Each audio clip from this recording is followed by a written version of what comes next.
کیا حقیقت ہے ہمارے ایک کزن کے نواسے کو پیلیا ہو گیا تو وہ بجائے علاج کرنے کے جھاڑ پھونک کر رہے ہیں، اس بارے میں رہنمائی فرمائیں۔ شہاب اظہار امریکہ سے۔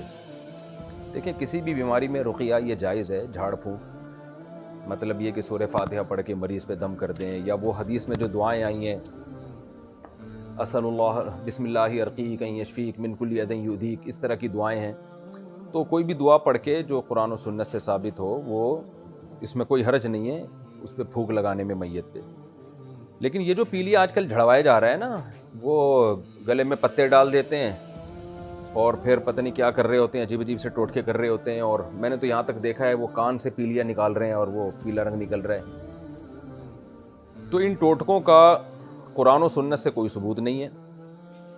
البتہ یہ کہا جا سکتا ہے کہ بھائی علاج کے لیے تو قرآن و سنت سے ثبوت نہیں چاہیے نا، علاج تو تجربے سے بھی ہوتا ہے، تجربہ بھی ایک دلیل ہوتا ہے۔ تو یہ جو ٹوٹکے کرتے ہیں نا، کچھ گلے میں جوتوں کا ہار بھی پہناتے ہیں پیلیا کے مریض کو، کچھ پتے ڈال دیتے ہیں اور اس طرح کے عجیب وہ لے کے پتہ نہیں کیا کیا کر رہے ہوتے ہیں، کہہ رہے ہیں جھاڑ رہے ہیں ہم۔ تو ٹھیک ہے، قرآن و سنت سے ثبوت کی ضرورت نہیں ہے اس علاج کے لیے، لیکن مشاہدہ اور تجربہ یہ بھی ایک دلیل ہوتی ہے۔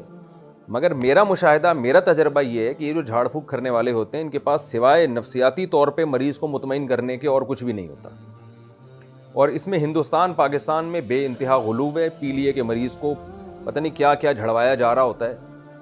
تو یہ سب چیزیں اللہ پہ اعتماد اور توکل ختم کرتی ہیں۔ رقیہ جو مسنون ہے اسی پر اکتفا کرنا چاہیے، آیت الکرسی پڑھ لی، سورہ فاتحہ پڑھ کے دم کر دیا، بس، باقی پراپر علاج کرائیں۔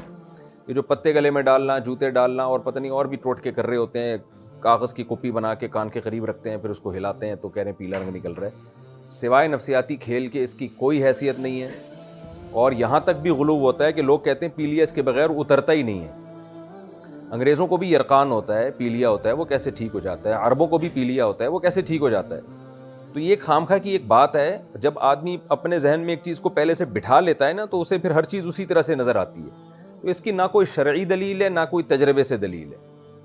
لوگ کہتے ہیں ہم نے پیلیا کے بہت سے مریضوں کو جھاڑا ہے، ان کو ٹھیک کر دیا ہے۔ او بھائی، آپ نہیں جھاڑتے تو بھی انہوں نے ٹھیک ہو جانا تھا، وہ دوا کر رہے ہیں، علاج کر رہے ہیں، اور ایسے بہت سے مریضوں کو ہم دکھا سکتے ہیں جن کو جھاڑا گیا اور مر گئے وہ بیچارے۔ تو یہ کچھ بھی نہ، ان چیزوں سے انسان کا اللہ پہ اعتماد اور توکل ختم ہوتا ہے، توہمات کی دنیا میں پڑتا ہے۔ جس چیز کی دلیل نہ قرآن و سنت سے ہو، نہ کوئی حکیم اور ڈاکٹر اس کے بارے میں کوئی رپورٹ پیش کر رہے ہوں، ایسی چیزوں سے علاج کرنے میں وہم کے دروازے کھلتے ہیں۔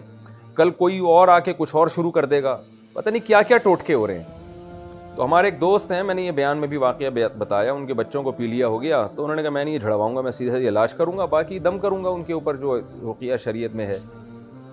تو لوگوں نے کہا نہیں، پیلیا تو اس کے بغیر ٹھیک ہی نہیں ہوتا۔ اس نے کہا بھائی انگریزوں کا کیسے ٹھیک ہو جاتا ہے، عربوں کا کیسے ٹھیک ہو جاتا ہے؟ انہوں نے نہیں کیا، اور وہ بچے آج ابھی یہ میرے سامنے بیٹھے ہوئے ہیں، ایک ادھر بیٹھا ہوا ہے، ایک ادھر بیٹھا ہوا، ماشاء اللہ بڑے ہو گئے، دونوں بھانجے ہیں میرے۔ تو حالانکہ بہت رشتہ داروں نے تانے دیے تھے۔